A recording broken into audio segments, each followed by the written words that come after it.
The frequency, the myth of silence. They teach you in flight school that space is a vacuum.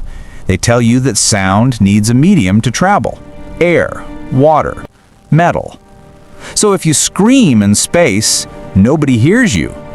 If a star explodes, it dies in silence. I believed that for 10 years. I was the comms officer at Outpost 4, stationed in the Kuiper Belt, the edge of the map. My job was to listen to the static, to filter out the cosmic background radiation, looking for, well, anything. For 6 months, I heard nothing but the hiss of the universe. But here is the thing about silence. If it gets quiet enough, really quiet, you start to hear things that shouldn't be there. You start to hear your own blood pumping. You start to hear the thoughts you pushed down during the day. And on day 184, at 0300 hours, we heard something else. I was staring at my mug. The liquid rippled. Then I felt it, a vibration in my teeth, a low hum, deeper than the ship's engines. I checked the sensors, dead silent. I checked the hull integrity, 100%. But the sound wasn't on the charts. It was inside the room. We thought it was a mechanical failure. We were wrong. We were about to find out that the universe isn't empty. It's a cathedral, and we had just walked into the middle of the service. The incident, a sound without a source. Commander Halloway was a rigid man, by the book. He stormed into the comms deck, demanding to know why the hull was vibrating. "It's a pulsar," the science officer, Lena, said. Her voice was shaking. "It has to be a pulsar." But pulsars are rhythmic. Thump, thump, thump. This wasn't a beat, it was a note. A continuous, resonating note, somewhere around a low G, but heavier. It felt like gravity had a sound. We turned off the life support fans to isolate the noise. The hum got louder. We cut the main power. We were drifting in the dark. The hum got louder. That's when the first cliffhanger hit us. Lena looked at the external sensors. "Elias," she whispered, "the external mics are flatline. There is zero sound outside the ship." Do you understand? The sound wasn't coming through the hull. It was bypassing the physical world entirely. It was manifesting directly inside the station. Or maybe directly inside us. The escalation, the resonance of guilt. By hour 6, the tone had changed. It wasn't just a hum anymore. It was a chord, complex, major and minor at the same time. Beautiful and terrifying. And then came the dreams. I tried to nap at my station. The moment I closed my eyes, I wasn't on the ship. I was back on Earth, 10 years ago. I was standing in the hospital room where my brother died. The brother I hadn't spoken to in 5 years because of a stupid argument over money. I heard his voice, clear as day. I felt the shame of every phone call I didn't answer. I woke up gasping for air. I wasn't the only one. I found Halloway in the mess hall. The Iron Commander was weeping. He kept muttering, "I didn't know. I didn't know she was in the car." The sound was digging things up. It was acting like a resonance frequency.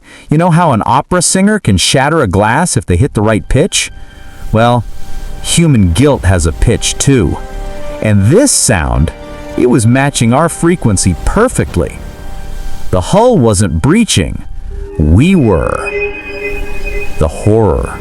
No place to hide. We tried to drown it out. Lena put on noise-canceling headphones and blasted white noise. She started screaming.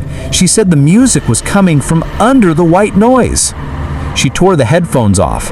Her ears were bleeding, not from the volume, but from the pressure. She looked at me, eyes wide, pupils dilated. She said, It knows. Elias, the sound, it knows what I did. This is the part they don't tell you about cosmic horror. Usually in movies, the horror is a monster, an alien, something with teeth. You can run from a monster. You can shoot a monster. But how do you shoot a frequency? How do you hide from a sound that passes through 6 feet of lead shielding like it's paper?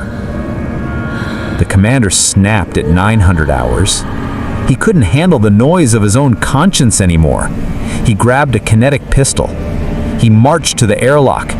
He said, "I'm going to make it stop. I'm going to silence it." But he wasn't pointing the gun at the airlock. He was pointing it at his own head. I tackled him. We hit the deck hard. We lay there on the cold metal grating, gasping. And in that moment of exhaustion, I stopped fighting the noise. I just listened. I let the sound wash over me. And suddenly, the terror shifted. I realized why it hurt. It hurt because it was pure. It wasn't a weapon. It wasn't an attack. It was glory. It was a song of absolute crushing perfection. And the reason it felt like it was tearing us apart is because we were broken. I looked at Halloway. "Commander?" I whispered. "It's not judgment. It's the background noise." "What?" he wheezed. "The rocks, the stars, the dust, they're singing." I realized then that the universe isn't empty space. It is a temple, a cathedral stretching for billions of light years. And the choir has never stopped singing, "Holy, holy, holy." We, the humans, we are the only ones out of tune. We are the dissonance. That's why it hurts. When a dirty object enters a clean room, the dirt becomes obvious. When a sinful man enters a holy space, the sin becomes heavy. I fell to my knees, not in fear, but in worship. The sound faded as we moved out of the belt, or maybe we just got used to it. Halloway resigned when we got back to Earth. He's working in a soup kitchen now, trying to make amends. Lena went into acoustics. She's trying to recreate the sound. She won't succeed. As for me, I realized that from my whole life, I had been deaf.